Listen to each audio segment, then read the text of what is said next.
The rain in Manhattan wasn't gentle, it was a personal affront. It slid down the floor-to-ceiling windows of Amara Sterling's high-rise apartment like tears on a too-perfect face. Inside, the world was silent, sterile, and cost a fortune.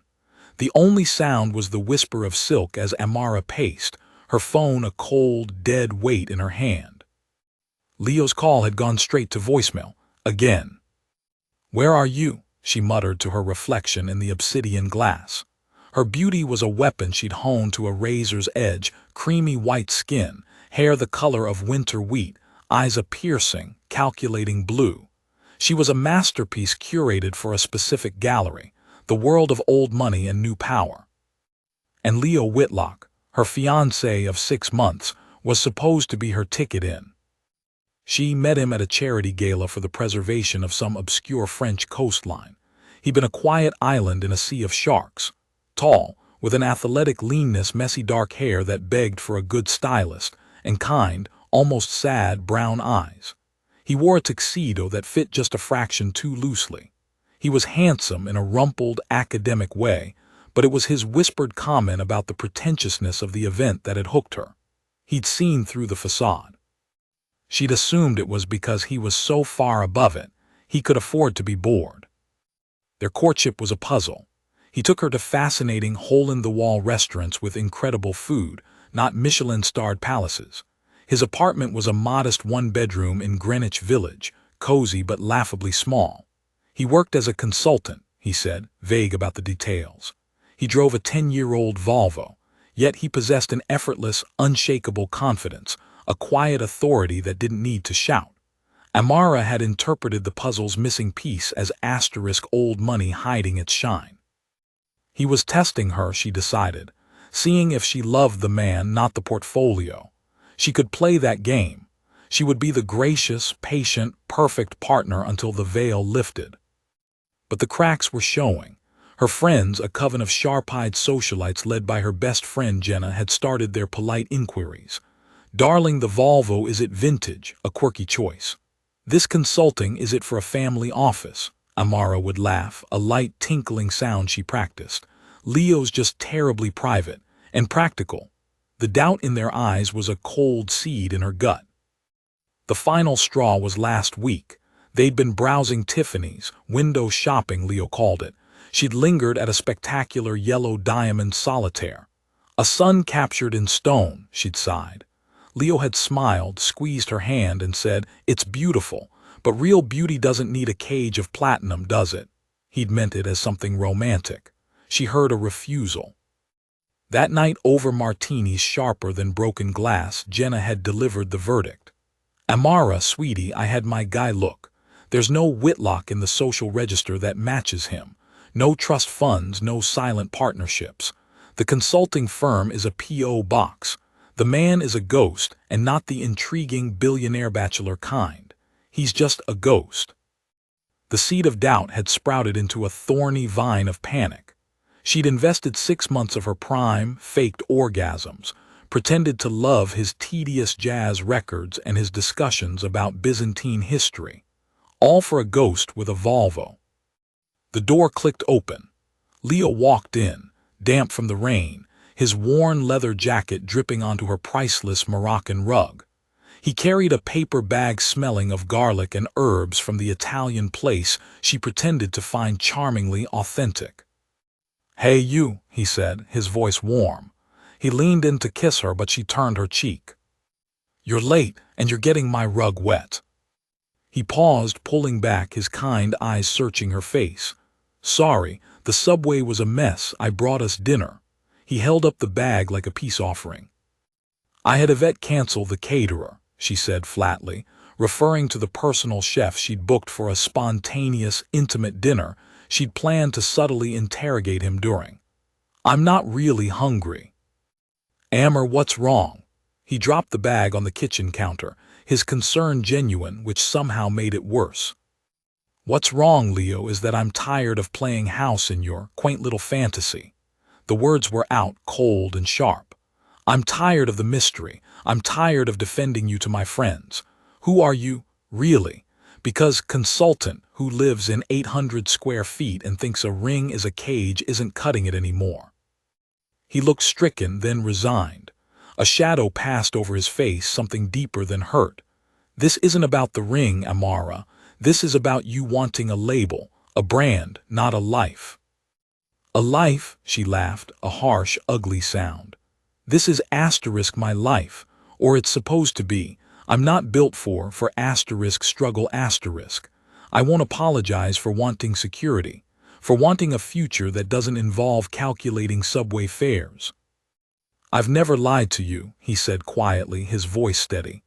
I told you who I am. You just didn't believe me. You saw a project, a restoration job with a big payoff. His calm dismantled her. It was the truth, and it was unbearable. Get out, she whispered, then louder, her voice cracking. Get out, I'm done. We're done. Go back to your sad little apartment and your sad little life. I want a man, not a placeholder. The words hung in the sterile air, toxic and final.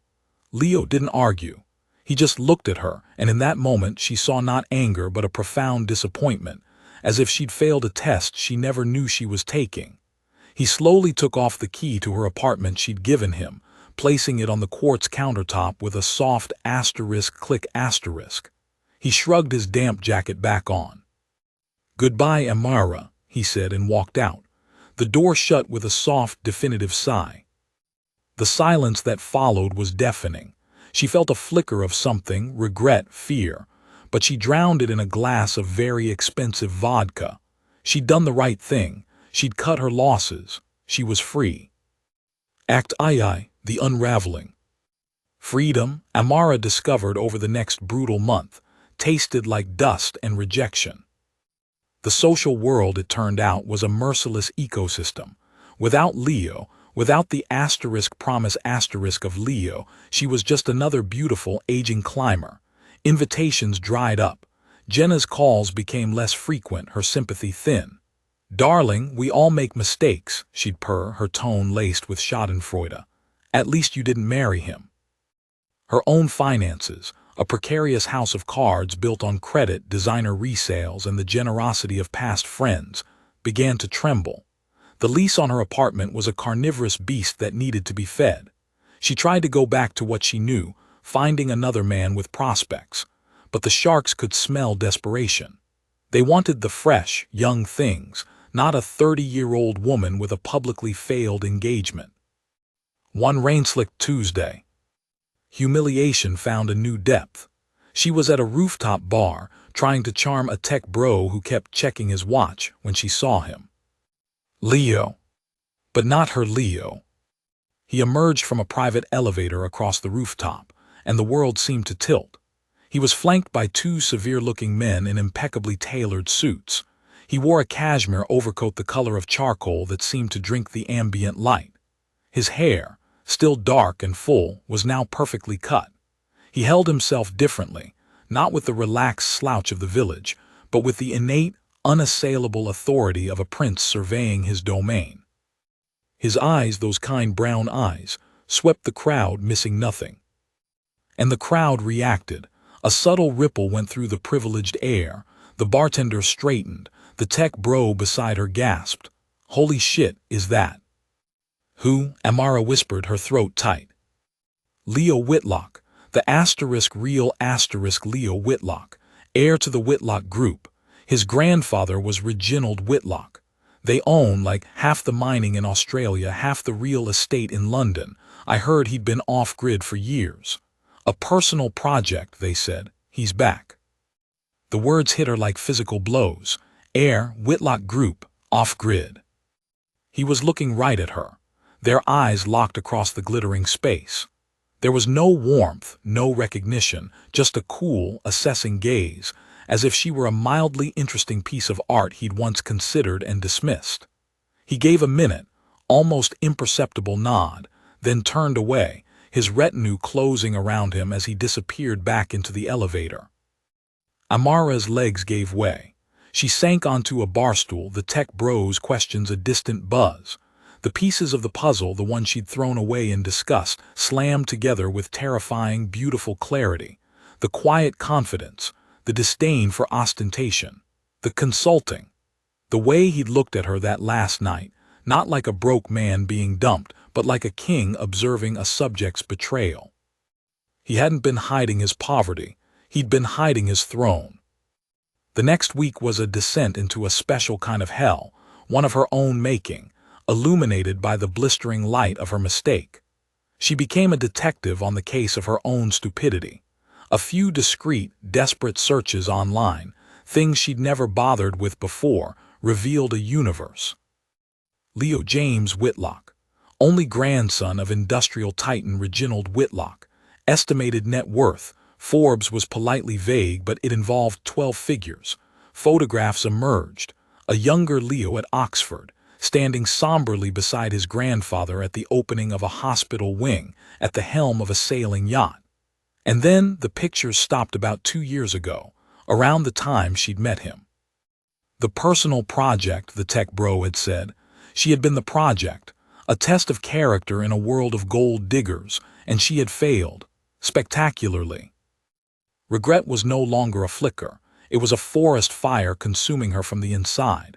Every memory was reframed, every word reheard.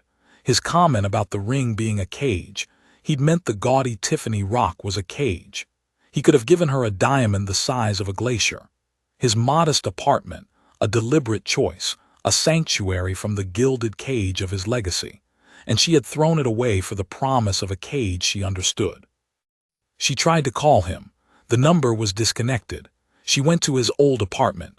A cheerful young couple answered, talking about their great rent-controlled deal. She wrote letters, pouring her agony onto heavy vellum. They were returned, unopened.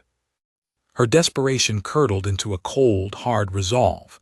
She had lost the game by not knowing the rules. Now she knew. She would get him back. Act III, the calculated gambit. Amara stripped her life down to a war strategy. She sold her remaining jewelry, the impersonal pieces. She moved to a tiny studio, a humiliating step down, but it freed up capital. She didn't need to be the glittering prize anymore. She needed to become the woman Leo had wanted her to be, or the convincing facsimile of her. She researched his world. The charities his family actually cared about: conservation, microfinance in developing nations, the artists they supported, the philosophers they read. She volunteered at a South Bronx community garden, getting her manicured hands dirty, posting the occasional subtle, unpolished photo. She took a course on Byzantine history at Columbia Extension. She stopped wearing obvious makeup, letting her beauty seem natural, approachable. It was a performance of a lifetime, and she was playing to an audience of one she couldn't see. The opportunity came 4 months later. The Whitlock Foundation was hosting a small, serious symposium on sustainable urban development. It was by invitation only, a world away from the glittering galas she used to frequent. Using the last of her social cachet as a philanthropic volunteer, she begged and charmed her way onto the guest list. The venue was a converted warehouse in Brooklyn, all exposed brick and thoughtful lighting. The crowd was intelligent, earnest, powerful in a quiet way, and there he was. Leo stood near the front, listening intently to a speaker. He looked more like himself than the rooftop apparition. He wore a simple, exquisite navy suit, no tie. He was engaged, nodding, asking a sharp question. He was in his element. Amara's heart hammered against her ribs.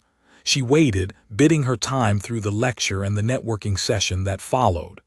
She saw women approach him, smart, accomplished, beautiful women. He was polite, friendly, but distant, a fortress. Finally, as the crowd thinned, she found her moment. He was alone, examining a data visualization display. She approached, her posture uncharacteristically straight, devoid of its practiced sway. The correlation between green space and community cohesion is stronger than I realized, she said, her voice calm, referencing the talk. Leo turned. His eyes, those fathomless brown eyes, met hers. There was no surprise, just a deep, weary recognition. Amara. Leo, she allowed a small, sincere smile. I've been volunteering with urban gardens. It's transformative work. I never understood the impact before. It was true. The surprising part was she wasn't entirely lying. The work had been transformative in a way she hadn't anticipated. I heard, he said simply. Of course he had.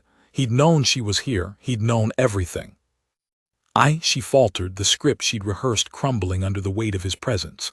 I wanted to say I'm sorry, not as a tactic, not to get anything. I was wrong, about everything. I saw a puzzle and I solved for the wrong variable. I saw a man without a label and called him worthless when he was the most valuable person I'd ever met. The words, though planned, carried the raw truth of her anguish. He studied her face, searching for the performance. He saw the faint smudges of tiredness under her eyes, the simpler dress, the hands that were no longer perfectly manicured. He saw the real desperation, the real change.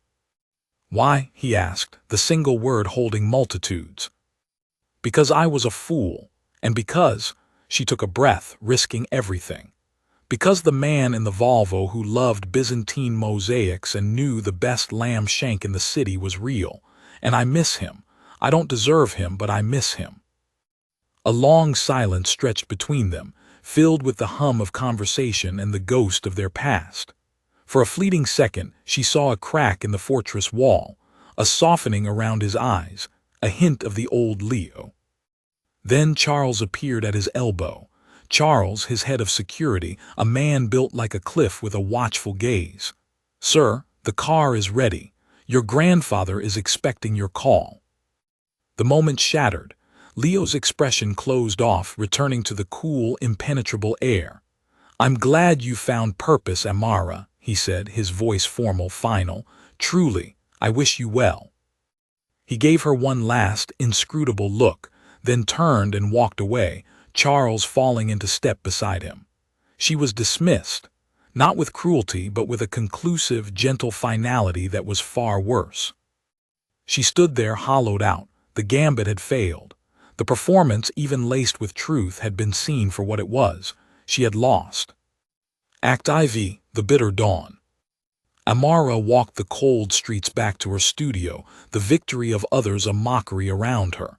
She had done everything right this time. She had become better, and it hadn't mattered. For days she moved through a gray fog. The community garden felt like a monument to her failure. The Byzantine texts were just dead words. She had tried to build a bridge back to him, but the chasm was too wide, the foundation on her side too rotten. A week after the symposium, a thick, cream-colored envelope arrived at her studio. The paper was heavy, the address handwritten in elegant, unfamiliar script. No return address. Her hands trembled as she opened it. It was not from Leo. "Ms. Sterling, *. You may not know me, but I know a great deal about you. I am Reginald Whitlock. My grandson has, against my considerable advice, taken certain steps to ensure your financial stability. A trust has been established in your name, sufficient to provide a modest but comfortable living. It is not a reward. It is, in his words, a recognition of time spent. Do not contact him again. Do not seek him out. The experiment is concluded. He is now where he belongs, preparing to shoulder the responsibilities of his name. You are where you belong, thanks to his misguided generosity. Consider this a final lesson in the consequences of perception. For what it is worth, you provided a more valuable service than you know. You confirmed every suspicion I held about the world outside our gates. For that, you have my backhanded thanks. R.W. *. The letter fell from her fingers. A sob, dry and wrenching, tore from her throat. This was her reward. A gilded leash, a permanent reminder of her category, paid-off mistake. Leo's pity crystallized into a monthly stipend. His grandfather's contempt inked on fine stationery. She looked around her tiny, clean studio. She had the money now to leave it, to go back to a facsimile of her old life. But the taste of that life was now ash in her mouth. She saw Jenna's smirk, the cold eyes of the men at the bars, the sterile perfection of her old apartment. She saw Leo's face that last night, the disappointment. And she saw with horrifying clarity the woman she had been, a ghost in a gilded cage, hollow and hungry. The money in the trust was freedom, but not the kind she'd ever wanted. It was freedom from desperation. It was the freedom to choose. And for the first time, with no audience, no target, no goal of conquest, Amara Sterling had to ask herself the terrifying question: who was she, and what did she truly want? Months later, on a bright morning, Amara stood in the community garden, not as a volunteer, but as its newly hired coordinator. Her hands were calloused, her skin tanned, her simple cotton dress stained with earth. She was explaining crop rotation to a group of local teenagers, her voice patient, assured. A black town car, discreet but unmistakable, pulled up silently to the curb. She felt rather than saw the attention shift. Charles, the security man, got out first, his eyes scanning. Then the rear door opened. Leo stepped out.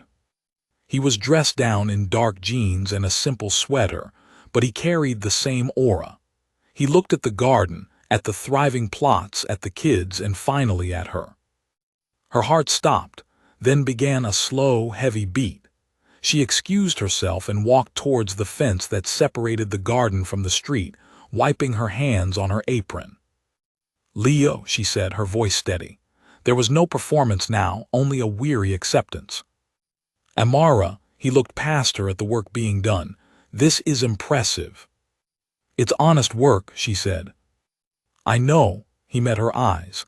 "I got your letter, the one you sent to the foundation, about funding the irrigation system expansion." She had written it, a clear, professional proposal, never expecting him to see it. She signed it with her name, nothing more. "I didn't use the other funds," she said quietly. "They're still there. You can have them back." "I don't want them back." He paused. "My grandfather's letter was out of line. I apologize." "He wasn't wrong," Amara said, the admission freeing in its pain. "I was exactly what he thought." Leo was silent for a long moment, the sounds of the city a distant rumble. "People can change," he said finally, his gaze intense. "I changed. I went into the world to find someone who saw me. I found someone who saw only what she wanted to see. I came back to my world, thinking it was the only one that made sense." He gestured to the garden, to her. "But it seems some people can find a new world entirely." Her breath caught. This wasn't a reunion.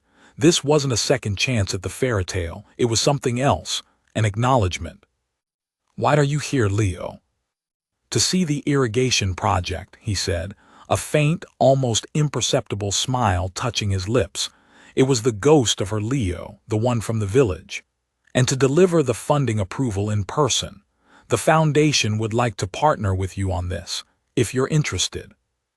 It was a business proposition, a clean, clear line, a bridge built not on the ashes of their past, but on the soil of who she had become. Amara looked at him, this man who was both the heir and the scholar, the prince and the man in the rain. She felt the old pull, the old hunger, but it was quieter now, tempered by the hard-won knowledge of her own worth, which had nothing to do with his. She smiled, a real smile, one that reached her eyes. "I'd be very interested," she said. "We should set up a meeting. My office is the shed, but the coffee is terrible." Leo's smile widened just a fraction. "I've had worse." He nodded once, a businessman's nod, but his eyes held a complex warmth, respect perhaps, and a trace of sorrow for what could never be. Then he turned, got back into the car, and was gone. Amara watched the car disappear into the flow of traffic. The sun was warm on her face. She turned back to the garden, to the teenagers waiting, to the earth that needed tending. She felt the weight of the gold digger's regret, not as a chain, but as a lesson etched into her bones. The richest veins, she now knew, were not found in mines or men, but in the unbroken ground of a self-built life. And for the first time she set to work, not to capture a fortune, but to cultivate her own. If you enjoyed this story, please remember to subscribe, like, and leave a comment. Your support helps us create more powerful stories for you.